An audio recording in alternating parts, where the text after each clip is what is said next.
This is a special video for certain people who are in the yoga, new age culture, and know me from the past.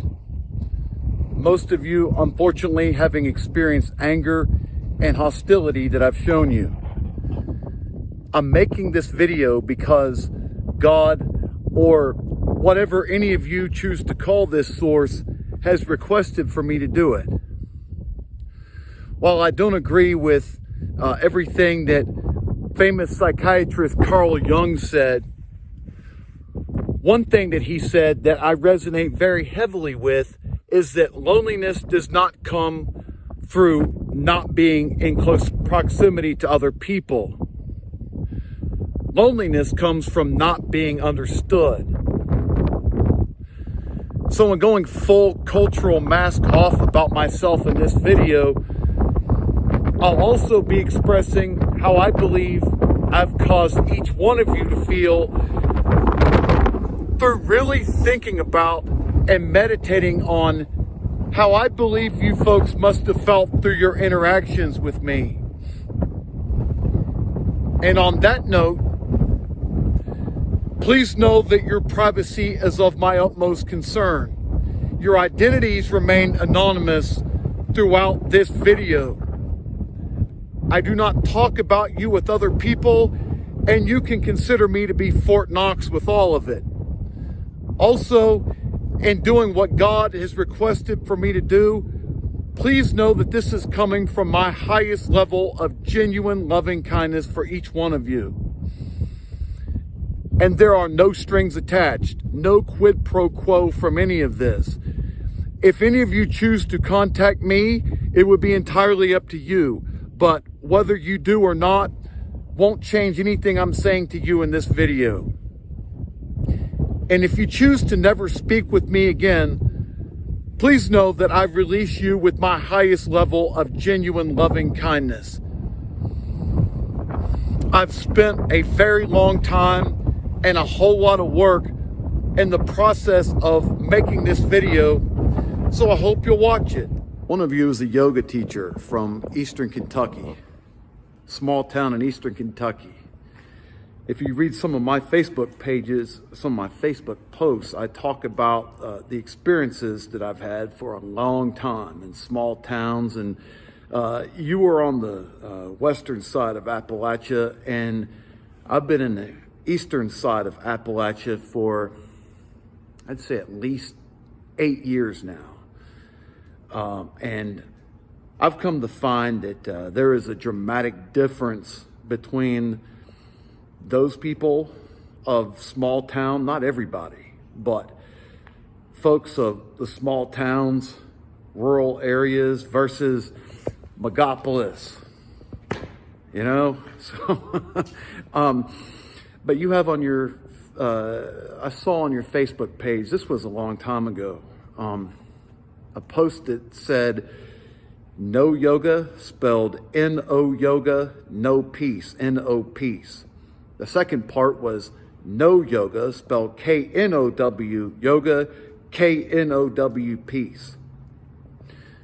But I've found that it depends entirely upon what type of yoga we're talking about. In 2018, there was a study called the Gebauer Study. Researchers followed 93 yoga students for 15 weeks. The purpose was to learn what the effect of yoga classes had not only on the individual, but on society at large. I guess not surprisingly, yoga classes showed some positive benefits, such as better physical health, better cognitive health, and higher self-esteem. But when it came to the effect that this culture had on society at large, researchers coined the term the paradox of self-enhancement. Immediately following a yoga class, students exhibited a much higher level of self-importance. They had a very strong tendency to view themselves as the center of the universe, which is the beginning stage of narcissism.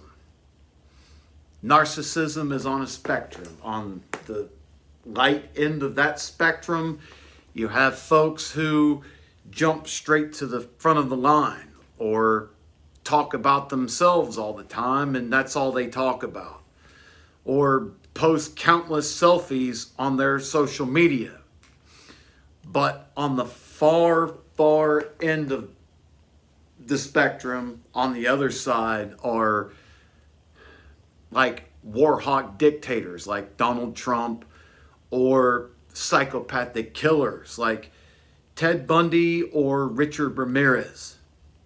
The paradox of self-enhancement of this culture, the yoga new age culture, was later confirmed in a 2021 study called the Von Johnston study, which included yoga classes, but also meditation groups, and delving much deeper into the yoga new age culture.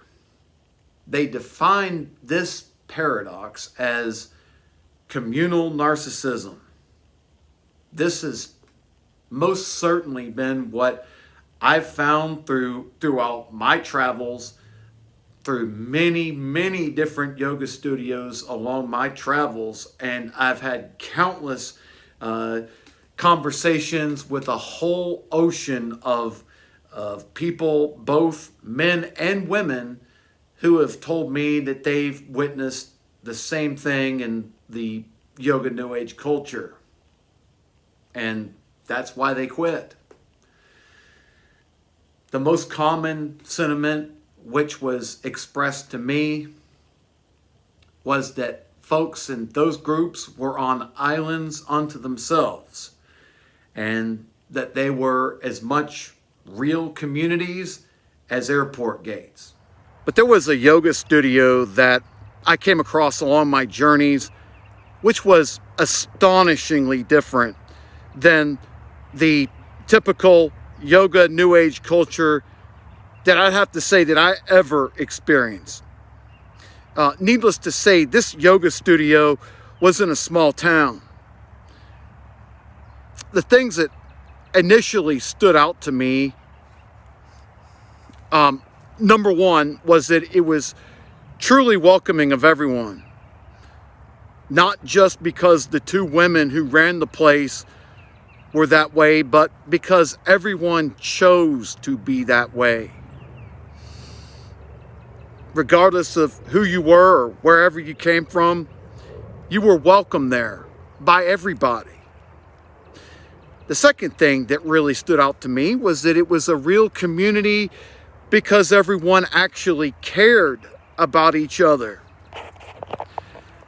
This was obvious because, for example, they all did stuff together as a group, away from just the activity of yoga at that studio. What further astonished me was when it was announced, I think this was the second time that I went there, that someone who was a part of that place had gotten sick and they were in the hospital. So as this was being announced, I'm looking at the faces of these people, and there's real concern coming from everybody. Then someone spoke up and said, "We need to go visit this person in the hospital. Let's do that right after class today, and then we'll go have lunch together." I've got to say that I have never seen this before among the typical yoga new age culture. In fact, it's been quite the opposite. But after I'd been to this yoga studio a handful of times, there was one thing that dawned on me and hit me real hard about this place, which was that I never heard anyone ever talking about loving themselves. Now, I've heard this mantra in every other yoga studio and new age group that I have ever participated with, permeated throughout. And I believe everyone else who has ever participated in this culture has heard the same thing. The mantra of you need to love yourself, or it's all about loving yourself. So when I asked the owners of this yoga studio, why don't I ever hear anyone talking about loving themselves here? They told me because it's not possible to love yourself. Because that's not what love is. Love is not about what you take for yourself, or how much stuff or power or affluence or popularity you can get for yourself. It's about what you offer to other people. Meaning, what level of true quality of yourself do you offer to others? Then the two women owners of that place said, we already live in a society that has been deeply, madly in love with itself for a very long time. And what type of society do we live in? They went on to say that while it's impossible to love yourself, it is very important to like yourself. And it is critically important to be open to receiving love. But it's most critically important to be open to receiving love from God, or what anyone chooses to call it.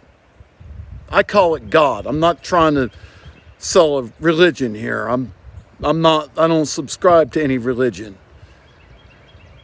But you know that what you are receiving is actually from this source, whatever you call it, when it's encompassing of all people with the highest intentions of loving kindness for everybody. Like I said, I don't subscribe to any religion, but Jesus is a teacher for me. And Jesus said, by their fruit, you will know them.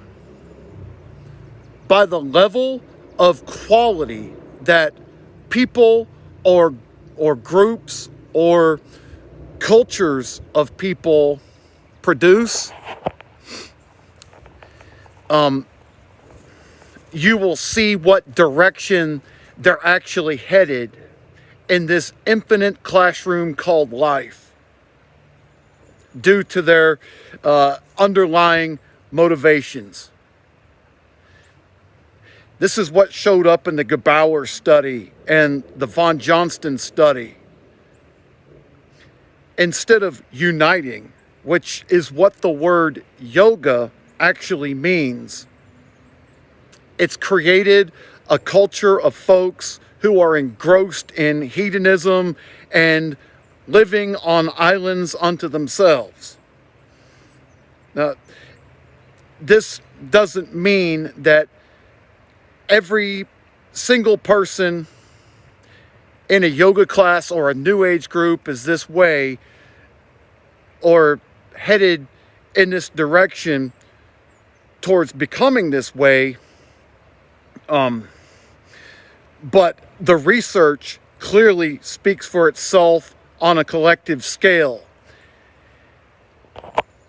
in that this type of yoga is a huge gateway into narcissism for our society,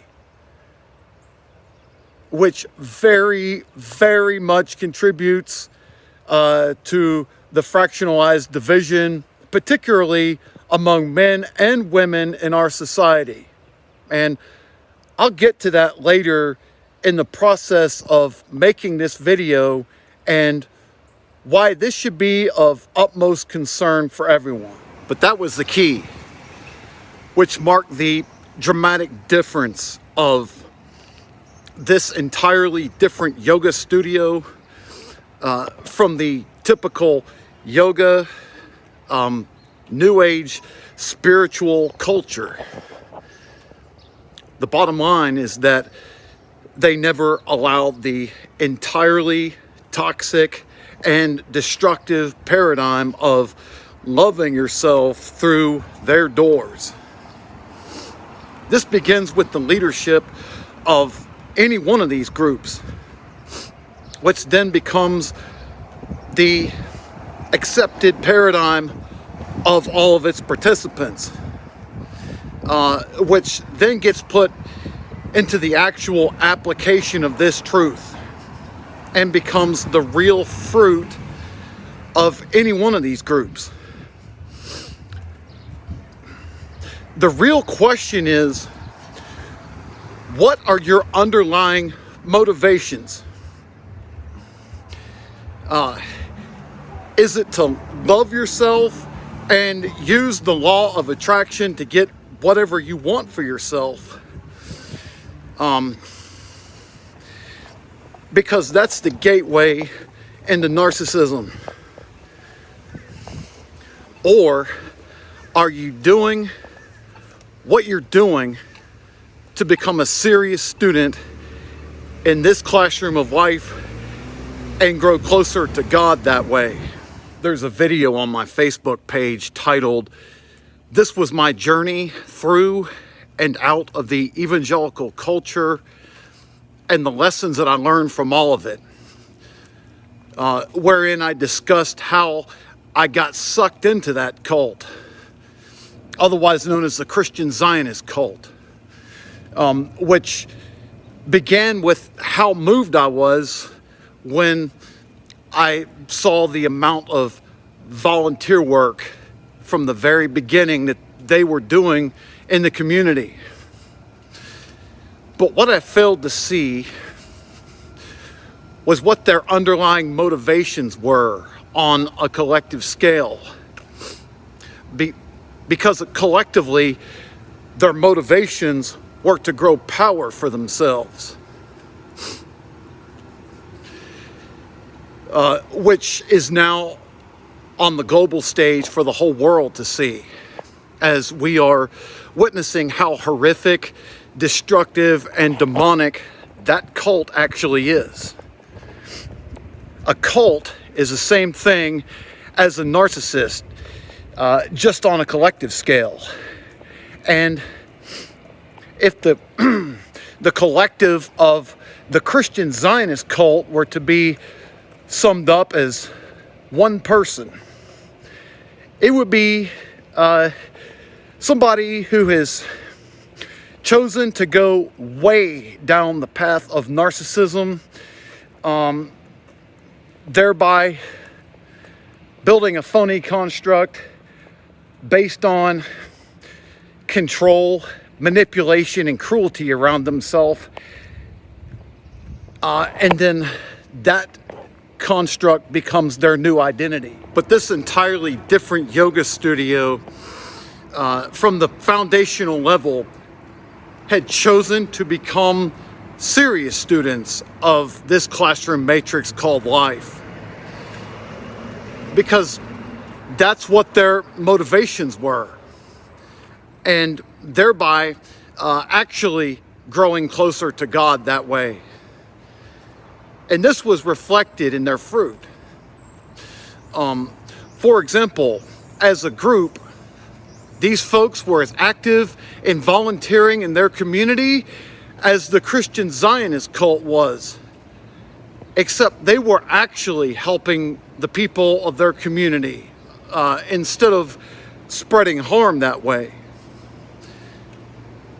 Everything from participating in Habitat for Humanity to spending quality time visiting folks in senior living centers, to folks living on the street to show that they actually cared about these people, to volunteering at a local animal shelter, not because they were putting on some type of performance to grow power for themselves, but because they all very authentically wanted to do it.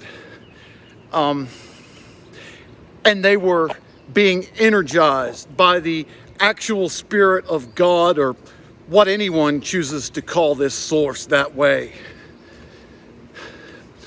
This is what their fruit was, and it was amazing and beautiful.